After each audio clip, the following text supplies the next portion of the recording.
ഷാർജയിൽ മരിച്ച വിഭഞ്ചികയുടെ റീപോസ്റ്റ്മോർട്ടം പൂർത്തിയായി. മൃതദേഹത്തിൽ ചില പാടുകളുണ്ടെന്ന് Sasthamcotta DYSP Mukesh G B പറഞ്ഞു. ഫോറൻസിക് ഡോക്ടർമാരുടെ സംഘമാണ് വിഭഞ്ചികയുടെ റീപോസ്റ്റ്മോർട്ടം നടത്തിയത്. തുടർന്ന് മൃതദേഹം വീട്ടിലെത്തിച്ചു.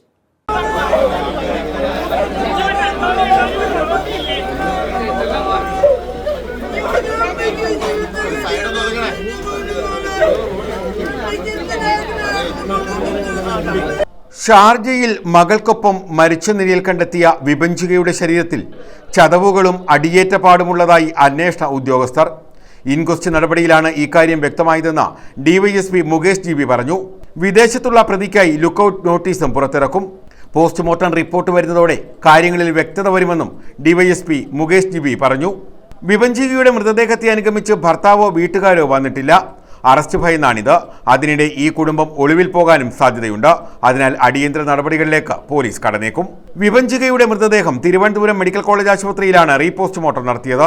തിരുവനന്തപുരം RDയുടെ പ്രത്യേക നിർദ്ദേശപ്രകാരം തഹസീൽദാർ ലീന ശൈലേശ്വരന്റെ സാന്നിധ്യത്തിലായിരുന്നു ഇൻക്വസ്റ്റ് നടപടികൾ പൂർത്തിയാക്കിയത്.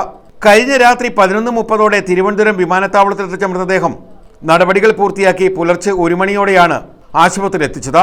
ജൂലൈ 9 കേരളപുരം പൂട്ടാണിമുക്ക് രജിത ഭവനിൽ വിഭഞ്ചിക, മകൾ വൈഭവി എന്നിവർ ഷാർജയിൽ മരിച്ചത്.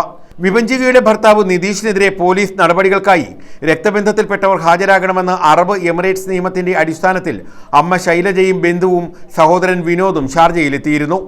2020 നവംബറിലായിരുന്നു വിഭഞ്ചികയും കോട്ടയം പനച്ചിക്കാട് പൂവൻതുരുത്ത് വലിയ വീട്ടിൽ നിതീഷുമായുള്ള വിവാഹം നടന്നത്.